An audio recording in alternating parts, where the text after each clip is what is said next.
Hello my dear beautiful viewers, welcome to my channel learner Vigyan. So बेटा, आज हम session 2 पढ़ेंगे types of and fields of entrepreneurship.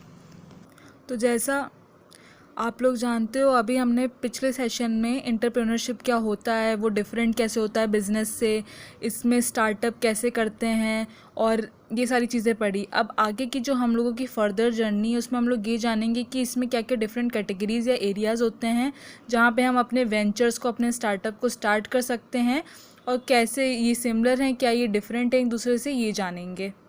बेटा, हमारी बहुत सारी फील्ड्स हैं जहाँ पर आप एक एंटरप्रेन्योर बन सकते हो, जैसे कि आप प्रोडक्ट बेस्ड चीज़ों में, सर्विस बेस्ड चीज़ों में, टेक्नोलॉजी बेस्ड चीज़ों में एंटरप्रेन्योर बन सकते हैं। प्रोडक्ट बेस्ड एंटरप्राइज है बिजनेस में क्या होता है, जो हमारे प्रोडक्ट बेस्ड एंटरप्राइज होते हैं वो स्पेशली आपके डील करते हैं एक प्रोडक्ट, एक स्पेसिफिक प्रोडक्ट के बारे में, और उस स्पेसिफिक प्रोडक्ट के बारे में उसकी टाइप क्या है, उसी की जॉब को वो कैरी करते हैं। फॉर एग्जांपल, जैसे बेंजो ने क्रिएट किया था एक पैडलॉक, जो कि एक की से भी खुल सकता है और बायोमेट्रिकली भी खुल सकता है। दैट मीन्स कि फिंगरप्रिंट भी लगा करके वो पैटर्न खुल सकता है। तो उस चीज़ के लिए उनको पेटेंट मिला, उनके डिज़ाइंस को, उनकी कंपनी को पेटेंट मिला। मीन्स उनको एक लाइसेंस अलाउ हुआ कि वो इसको प्रोड्यूस कर सकते हैं मार्केट में, अपने डिज़ाइन को अवेलेबल करवा सकते हैं मार्केट प्लेस में और सारी जगह में। तो जो कंपनी होगी बेटा, वो पैडलॉक्स की मैन्युफैक्चरिंग करेगी और फिर उनको लेटर ऑन वो उन सारे ट्रेडर्स को मार्केट में सोल्ड कर देगी, सारी चीज़ों की सेल कर देगी। तो फिर वो आगे उस चीज़ को आपस में लोगों को शेयर करेंगे। मीन्स कंज्यूमर को, जिसको उसकी ज़रूरत होगी, रिटेलर्स होंगे, हमारे जितने भी मार्केट में सारे लोग होंगे, उनको वो सेल आउट करेगी। तो बेटा, प्रोडक्ट बेस्ड हमारे बिजनेस दो टाइप के होते हैं। पहले हमारे होते हैं manufacturing based and the second one is trading based. Manufacturing based में बेटा क्या होता है, आपके गुड्स का प्रोड्यूस होता है, आपकी गुड्स की प्रोड्यूसिंग होती है। उसमें क्या होता है, आप एक किसी स्पेसिफिक शेप या किसी स्पेसिफिक डिज़ाइन से, किसी रॉ मटेरियल का यूज़ करके या किसी केमिकल का यूज़ करके आप उस प्रोडक्ट को, उस गुड को क्रिएट करते हो। उसमें आपकी कुछ स्पेसिफिक मशीन्स भी लगती हैं, कुछ टूल्स का भी आप यूज़ करते हो, कुछ इक्विपमेंट्स का भी यूज़ करते हो। तो वो सारी चीज़ें आपकी मैन्युफैक्चरिंग ऑफ प्रोडक्ट्स में आती हैं। बेटा, जो आपका मैन्युफैक्चरिंग प्रोसेस होता है वो गुड्स को एक बल्क में बनाता है। बल्क मीन्स बहुत ज़्यादा अमाउंट में, एकदम इकट्ठा बहुत सारी चीज़ एकदम बना देता है वो, और फिर उसको लेटर ऑन वो मार्केट में अवेलेबल करवा देता है जब भी किसी कंज्यूमर को, किसी कस्टमर को उसकी ज़रूरत होती है। मैन्युफैक्चरिंग जो वो होती है वो आपकी वेरियस टाइप ऑफ चीज़ों की हो सकती है, जैसे आपके पॉलीमर्स हैं और प्लास्टिक गुड्स हैं। पॉलीमर्स बेटा, पॉली मीन्स होता है many, forms means many forms. ये एक आपका केमिकल कंपाउंड होता है जो कि आपके स्मॉल स्मॉल मॉलिक्यूल से बन करके एक अरेंजमेंट होता है सिंपल स्ट्रक्चर्स का, और स्मॉल स्मॉल मॉलिक्यूल से हम एक लार्ज मॉलिक्यूल पा जाते हैं, उसको हम बोलते हैं पॉलीमर्स। प्लास्टिक गुड्स आप जानते ही हो। इंडस्ट्रियल कंपोनेंट्स में जैसे हमारे डीजल है, कैरोसिन है, जनरेटर है, ट्रैक्टर है, ये सारी चीज़ें हमारी बन सकती हैं। स्पेयर पार्ट्स मतलब जो भी चीज़ हमारी ख़राब हो चुकी है उसको हम रिपेयर करा सकें, उसका हम रिप्लेसमेंट करा सकें। प्रोसेस्ड फूड में आपका चीज़ आ गया, ब्रेड आ गई, ये सारी चीज़ों की मैन्युफैक्चरिंग कर सकते हैं। फुटवेयर में आपके स्लीपर्स आ गए, शूज़ आ गए, ये सारी चीज़ें। क्लोथ्स एंड गारमेंट्स आप जानते ही हैं क्या होते हैं, आपके कपड़े जो हैं। Trading of goods, trading of goods का मतलब ये होता है कि हम गुड्स को बाय करें, कहाँ से, डिस्ट्रीब्यूटर से और प्रोड्यूसर से, और उसके बाद हम उनको जाकर के सेल आउट कर दें मार्केट में। तो वो हमारा ट्रेडिंग ऑफ गुड्स में आता है। ट्रेडर्स जो होते हैं वो अपने साइड से भी कुछ प्रॉफिट मार्जिन लगा देते हैं उन गुड्स पे। पहले से तो गुड्स का प्राइस सेट होता ही है, फिर वो अपने तरफ से भी कुछ प्रॉफिट मार्जिन लगा देते हैं, जिससे कि जब वो इन प्रोडक्ट का सेल करें तो उनको अपने मार्जिन के हिसाब से भी रेवेन्यू हो, उनको भी अर्निंग हो, उनको रेवेन्यू मिले। बस बेटा, एक ही टर्म में आपके जो ट्रेडर्स होते हैं वो डिफरेंट होते हैं आपके मैन्युफैक्चरर से। जो ट्रेडर होता है उसके पास कोई भी ओनरशिप नहीं होती गुड की। मींस आप गुड क्रिएट कर रहे हो, आपको पूरी नॉलेज होगी उस गुड्स की, लेकिन जो आपके ट्रेडर्स होते हैं वो तो आप ही से लेते हैं, तो उनको कोई नॉलेज नहीं होती। बस वो एक प्रॉफिट मार्जिन लगा करके उस चीज़ को और दुगने दाम पर बेचते हैं मार्केट में। जितने भी बेटा हमारे मैन्युफैक्चर्ड प्रोडक्ट्स होते हैं वो सारे ट्रेडेड में आते हैं। इवन दो हमारे जो भी एग्रीकल्चर प्रोडक्ट होते हैं, जो हमारे एग्रीकल्चर पर्पस में यूज़ होते हैं, वो भी हमारे ट्रेडेड गुड्स में ही आते हैं। ट्रेडिंग ऑफ गुड्स जो है वो आपकी कौन कौन से प्रोडक्ट्स पे होती हैं, आपके मैन्युफैक्चर्ड प्रोडक्ट्स पे होती हैं अप्लाई, एग्रीकल्चर प्रोडक्ट्स पे होती हैं और टेक्निकल प्रोडक्ट्स पे भी होती हैं। फॉर एग्जांपल अगर आपने कोई भी सॉफ्टवेयर बिल्ड किया तो आप उसको अपने दाम पे अपने ही प्रॉफिट मार्जिन लगा करके उसको सेल कर सकते हो। किसी भी अगर कस्टमर या किसी भी ऑफिस में किसी को चाहिए या किसी क्लाइंट को चाहिए, किसी एम्प्लॉय को चाहिए। गेम्स आप बना सकते हो, खुद से आप एक एप्लीकेशन डेवलप कर सकते हो, फिर उसको मार्केट में आप सेल आउट कर सकते हो और अगर आपको उसका पेटेंट मिल गया, आपको उसका लाइसेंस मिल गया, then you can earn that money also from that app. तो ये सारी चीज़ें आप कर सकते हो ट्रेडिंग से। टाइप्स ऑफ ट्रेडर्स, बेटा ट्रेडर्स जनरली आपके 3 टाइप्स के होते हैं। पहले होते हैं आपके डिस्ट्रीब्यूटर्स, सेकंड आपके होते हैं wholesalers and the third one is your retailers. Distributors वो होते हैं जो कि बाय करते हैं मैन्युफैक्चरर से डायरेक्टली। होलसेलर वो होते हैं जो कि बाय करते हैं डिस्ट्रीब्यूटर से, और जो हमारे होलसेलर होते हैं वो सेल्स करते हैं गुड्स का एक लार्ज क्वांटिटीज़ में और उन पे लो प्राइस लगा करके। जैसे कि आपको कोई चीज़ सेल करनी है तो वो डायरेक्टली सिर्फ रिटेलर को ही सेल करते हैं जो हमारे होलसेलर्स होते हैं। ये हमेशा याद रखिएगा, बहुत इंपॉर्टेंट पॉइंट है। और जो रिटेलर्स होते हैं वो होलसेलर से भी बाय करते हैं और फिर उसके बाद वो क्या करते हैं, उस गुड को कंज्यूमर्स को बेचते हैं। दैट मीन्स हम लोगों को, अगर जिनको भी उस चीज़ की ज़रूरत होती है, जिनके लिए वो नेसेसरी होता है, उनको वो उसको सेल आउट कर देते हैं। अब बेटा हम बात करते हैं सर्विस बेस्ड इंटरप्राइज या बिजनेस के बारे में। तो अभी तक आपने पढ़ा कि मैन्युफैक्चरिंग इंटरप्राइज बिजनेस जो होते हैं वो एक टैंजिबल मीन्स क्लियर, स्पष्ट, एक्चुअल प्रोडक्ट, एक्यूरेट प्रोडक्ट पे बेस्ड सारी चीज़ों को मैन्युफैक्चर करते हैं। बट अभी हम बात करते हैं सर्विस बेस्ड इंटरप्राइज या बिजनेस की, तो वो वर्क बेस्ड होते हैं। मीन्स उनके पास अपनी खुद की स्किल्स होती हैं, कुछ क्वालिटीज़ होती हैं। फॉर एग्ज़ाम्पल बेटा, जैसे कि आप पर्दा खरीदने जा रहे हो, कर्टेंस खरीदने जा रहे हो, तो आप कर्टेंस खरीद रहे हो तो वो आप प्रोडक्ट को बाय कर रहे हो। लेकिन अगर आप उस कपड़े को खरीद करके आप टेलर से उसको स्टिच करवा रहे हो तो आप बाय नहीं कर रहे हो प्रोडक्ट को, आप टेलर की सर्विस को बाय कर रहे हो। तो यहाँ पे सर्विस बेस्ड की बात आ जाती है। तो बेटा जो हमारे सर्विस बेस्ड इंटरप्राइज होते हैं वो सेल करते हैं अपने एक स्पेशलाइज्ड स्किल को। आपकी बुक में जैसे एग्जांपल दिया गया है कार वर्कशॉप का, तो कार वर्कशॉप मींस जहाँ पे कार की सफाई होती है, उसकी क्लीनिनेस होती है, उसकी सर्विसिंग होती है। तो वो कोई प्रोडक्ट बेस्ड बिजनेस नहीं है, वो एक सर्विस बेस्ड बिजनेस है, क्योंकि वो आपकी कार को एक सर्विस प्रोवाइड कर रहा है जिससे आपकी कार जो है फिर से अच्छे से काम करने लगे, अच्छे से एवरेज देने लगे, आउटपुट देने लगे आपको।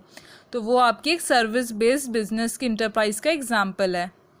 अब आप बेटा इस फिगर से वेरी आउट कर पाओगे कि यहाँ पे मैन्युफैक्चरिंग प्रोसेस की बात हो रही है तो इसमें रॉ मटेरियल का, मशीन्स का और प्रोसीजर फॉलो हो रहा है तो प्रोडक्ट बन जा रहा है आउटकम में।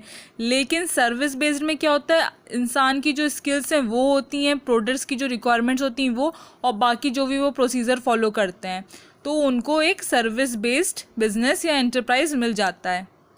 आप बेटा अपने आसपास ही बहुत सारी सर्विस बेस्ड बिजनेस को देखते होगे। जैसे फॉर एग्जांपल आप अपना मोबाइल सही करवाने जा रहे हो, वॉच, घड़ी अपनी, कंप्यूटर रिपेयर शॉप में, ग्रॉसरी जहाँ पे आपको मिल्क, वेजिटेबल्स मिल रहे हैं, रेस्टोरेंट्स में आपको सर्विसेज मिल रही, बुटीक्स में आपके सारे कपड़े स्टिच आउट हो जाते हैं, फाइनेंशियल सर्विसेज में सारी आपकी जो भी सर्विसेज हैं, ड्राई क्लीनर के पास आपके कपड़े साफ़ हो जाते हैं, क्लियर हो जाते हैं, सैलॉन्स में, पार्लर्स हैं, आपके हेयर कट हो जाते हैं, हेयर डाई हो जाते हैं, कोरियर सर्विसेज में आपको सारे कोरियर मिल जाते हैं ऑन टाइम, हेल्थ सर्विसेज में आपकी टेस्ट होती हैं, लैब्स में आपकी जिम होते हैं। तो ये सब आपको एक हेल्थ सर्विसेज प्रोवाइड करता है कि आप अपने आप को अच्छा और फिट रखो। अब बेटा हम बात करते हैं टेक्नोलॉजी बेस्ड इंटरप्राइज या business. First of all technology based enterprise या बिजनेस जो होता है वो आपका प्रोडक्ट प्लस सर्विस बेस्ड होता है, दोनों बेस्ड होता है, ये ध्यान में रखिएगा इस बात को। जितनी भी बेटा हमारी प्रोडक्ट बेस्ड मैन्युफैक्चरिंग होती है वो सारी कोई ना कोई टेक्नोलॉजी का यूज़ ज़रूर से ज़रूर करती हैं अपनी कोई भी मैन्युफैक्चरिंग प्रोसेस को कंप्लीट करने के लिए। पर बेटा जब भी हम टेक्नोलॉजी बेस्ड सर्विसेज की बात करते हैं तो हमारे दिमाग में सबसे पहली चीज़ आती है ICT. ICT means information and communication technology. इसका वीडियो मैंने बनाया है, प्लीज़ ज़रूर देखिएगा। ये आपकी टेक्नोलॉजी बेस्ड इंटरप्राइज है। जैसे बेटा यहाँ पे एग्जाम्पल पे दिया गया है, माइक्रोसॉफ्ट है, डायरेक्ट आई है, ये सारी हमारी प्रोडक्ट बेस्ड कंपनीज़ हैं। लेकिन अगर हम वही बात करें इन्फोसिस की, विप्रो की, NIIT सर्विस, तो ये सारी हमारी सर्विस बेस्ड है। मीन्स ये हमें सर्विसेज भी प्रोवाइड करती हैं अगर हमें कोई भी टाइप का रिप्लेसमेंट या रिपेयरिंग या किसी भी टाइप की एक्सटर्नल चीज़ों की ज़रूरत पड़ती है। सो बेटा जो आपकी टेक्नोलॉजी बेस्ड कंपनीज होती हैं या तो वो क्रिएट करती हैं या तो वो सेल करती हैं टेक्निकल प्रोडक्ट्स का। फॉर एग्जांपल आपके एप्लीकेशन सॉफ्टवेयर है, यूटिलिटी सॉफ्टवेयर है, गेमिंग सॉफ्टवेयर है, या आपकी मोबाइल एप्लीकेशन है। एप्लीकेशन सॉफ्टवेयर वो होते हैं, फॉर एग्जांपल जैसे आपका मेल हो गया, आपका मीडिया प्लेयर हो गया, आपके फाइल व्यू हो गए, तो आप इसमें सारी चीज़ों को अपने देख पा रहे हो। यूटिलिटी में आपकी कौन कौन से ऐप्स आ जाएंगे, फॉर एग्जांपल गूगल आ गया, आपको कुछ गूगल से पूछना हो तो गूगल आ गया। ओला कैब्स आपको बुक करनी हो, OLX पे आपको किसी भी चीज़ की सेल करनी हो, आपको रिप्लेस करना हो उसको, तो आप वो कर सकते हो। गेमिंग सॉफ्टवेयर में आपके गेम्स आ गए, मोबाइल एप्लीकेशन में आपकी जितनी भी मोबाइल एप्लीकेशंस होती हैं वो सारी चीज़ें। तो ये सारी आपकी टेक्निकल सर्विसेज प्रोवाइड करती हैं। फॉर एग्जांपल आपको मेंटेनेंस प्रोवाइड करती हैं, वो भी बल्क में, जितना चाहो उतना। कस्टमर को एक टेक्निकल सपोर्ट भी मिला रहता है कि वो सारी चीज़ों को जाने समझे, और अगर नहीं भी आते तो पीपल विल हेल्प यू। और आपकी स्टोरेज सर्विसेज भी प्रोवाइड करता है टेक्नोलॉजी बेस्ड हमारा बिजनेस। और बेटा अनदर की टर्म मैं बता दूं आपको टेक्नोलॉजी बेस्ड इंटरप्राइज का, तो हम इसको हाइब्रिड इंटरप्राइज या बिजनेस भी बोलते हैं। आप अपने नेक्स्ट टॉपिक में ये देखोगे कि हाइब्रिड बिजनेस या इंटरप्राइज क्या है। ये product based plus service based जो भी हमारे होते हैं इंटरप्राइज या बिजनेस, हम उनको हाइब्रिड कंपनी भी बोलते हैं। ये हमारे टेक्निकल बेस्ड कंपनीज ही होती हैं जो इस अरीना में फॉल करती हैं। फॉर एग्जाम्पल जैसे कि कुछ हमारी कंपनीज होती हैं वो खुद ही मोबाइल फ़ोन, स्मार्टफोन्स, टैबलेट बनाती हैं, तो वो खुद ही उनकी सर्विसेज भी प्रोवाइड करती हैं। एट द सेम टाइम में उनके खुद के सर्विस सेंटर्स होते हैं जो कि कस्टमर की नीड्स को कैटर करते हैं, उनकी रिक्वायरमेंट्स को फुल करते हैं। तो बेटा ये सारी जो भी कंपनीज होती हैं वो हमारी हाइब्रिड कंपनीज में आती हैं। अब लास्ट टॉपिक पे हम बात करेंगे एंटरप्रेन्योरशिप ऑफ वेरियस लेवल्स। बेटा जो आपका एंटरप्रेन्योरशिप होता है वो आपका small scale, medium scale plus large scale, सब स्केल पे हो सकता है। जो हमारे small and medium scale enterprise होते हैं उसको हम SME बोलते हैं, और जो लार्ज स्केल एंटरप्राइज होते हैं उसको हम LSE बोलते हैं।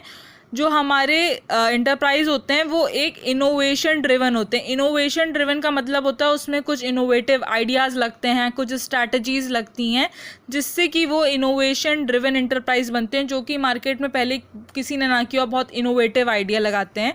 तो ये सारी चीज़ें हमारी आती हैं IDE में, मीन्स इनोवेशन ड्रिवन एंटरप्राइज। अब हम बात करते हैं SME की और IDE की। SME means small medium enterprise and this is innovation. तो SME में क्या होता है, यूजुअली आपकी स्मॉल कंपनीज होती हैं जो कि एक स्मॉल स्टे पे ही रहती हैं। IDE में आपकी लार्ज बिजनेस कंपनीज आती हैं जिनको उतनी सक्सेस नहीं होती है, बट अगर उन्होंने सक्सेस क्रिएट कर ली तो वो बहुत ही आगे बढ़ती हैं, उनका बहुत ही ज़्यादा ग्रोथ होता है। जो बेटा हमारी SME होती हैं वो हमारे लोकल मार्केट्स को ही फोकस करती हैं और सर्व भी लोकल मार्केट की नीड्स को ही करती हैं। ये हमारी ब्रॉडर मार्केट को लुक करती हैं और ग्लोबली बियॉन्ड द रीजन भी सर्व करती हैं, मींस वर्ल्ड वाइड। और SME में क्या होता है, यूजुअली सर्विस बेस्ड बिजनेस होता है। फॉर एग्जांपल जैसे रेस्टोरेंट, ड्राई क्लीनर, सैलून्स, ये सब मैंने बताया, जो कि स्मॉल कैपिटल अमाउंट लगता है जिसमें। और IDE में आपका हमेशा ज़्यादा इन्वेस्टमेंट होता है क्योंकि आप उसको वर्ल्ड वाइड करो, तो ऑब्वियस सी बात है फॉरेन वर्ल्ड हर जगह आपको ज़्यादा उसमें इन्वेस्टमेंट करना ही पड़ेगा। SME में बेटा आपका क्या होता है कि इसमें आपका कैश फ्लो होता है इनिशियली, या लीनियर ग्रोथ ऑब्जर्व किया जाता है मार्केट में, लेकिन जैसे ही अगर आपका मार्केट रुक गया, गिर गया, तो आपकी भी ग्रोथ उसमें स्टॉप हो जाएगी। ID में है क्या होता है, कैश फ्लो जो होता है वो निगेटिवली होता है पहले इनिशियल में, लेकिन अगर जैसे ही आपका इन्वेस्टमेंट आपका क्योंकि ज़्यादा लगता है इसमें, लेकिन अगर आपका बिजनेस सर्वाइव कर गया मार्केट में, उसने अपनी स्टेबिलिटी बैठा दी मार्केट में, तो डेफिनेटली आपकी ग्रोथ बहुत ही ज़्यादा होएगी, एक्सपोनेंशियल लेवल में होगी। ये आपका जो होता है यूजुअली इंडिविजुअल होता है, बट फैमिली मेंटेन कंट्रोल कर सकती है, फैमिली भी कंट्रोल कर सकती है आपका ये बिज़नेस। ये जो होते हैं वो आपके सिर्फ और सिर्फ शेयर होल्डर्स ही कंट्रोल कर सकते हैं। इसमें ज़्यादा रिस्क नहीं होता है क्योंकि इसमें क्या है, टर्म्स ऑफ मार्केट में चेंजेस होते रहते हैं। इसमें काफ़ी रिस्क फैक्टर हैं क्योंकि इसमें आप ऐसे भी इन्वेस्टमेंट भी ज़्यादा करते हो। ये पीपल इसमें फोकस करते हैं आपकी सर्विस क्रिएशन पे और सर्विस की डिलीवरी कैसी होती है। यहाँ पे कि आपका स्टेक होल्डर कैसे मैनेज कर रहा है मल्टीपल चीज़ों को, कैसे नए नए इनोवेटिव आइडियाज़ ला रहा है और उसको कैसे कैसे आप तक पहुंचा रहा है, ये सारी चीज़ें मैटर करती हैं इसमें। इसमें क्या है, ये बिज़नेस जो होता है एसएमई का, वो रेडी टू स्टेडी गो होता है, मतलब कोई चेंजेस रिक्वायर्ड नहीं होते हैं, फटाफट काम हो जाता है। और इसमें क्या होता है, आपकी इनोवेशन में ऑब्वियस सी बात है, तो नए नए आपको इन्वेंशंस करने पड़ेंगे, काफ़ी सारा आपको कैपिटल का यूज़ करना पड़ेगा, बहुत सारी चीज़ें हैं।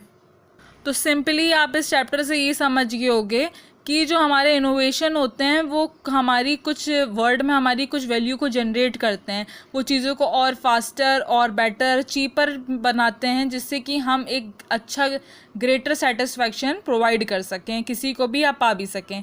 तो thank you for watching this video. बेटा लाइक ज़रूर कीजिएगा और चैनल को सब्सक्राइब करना बिल्कुल भी ना भूलें। लर्नर विज्ञान, थैंक यू सो मच।